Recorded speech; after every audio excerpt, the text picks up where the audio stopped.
pochód na bruk, rynek dycho ciężko, w Betlice rodzi się Bóg. Gwiazda wschodzi nad miastem betlejmsko, cicho strząsną w serca otwarte na przonie, płyną w pociżu słon.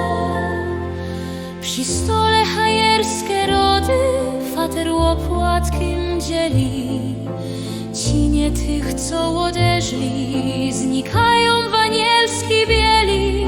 Gwiazda wschodzi nad miastem betlejmsko, cicho i miło, swym ciepłym mikołów otulą ludzkim Śląsk zaślepiło.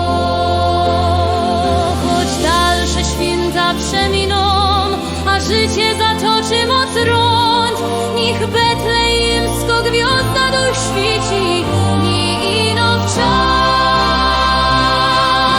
świąt.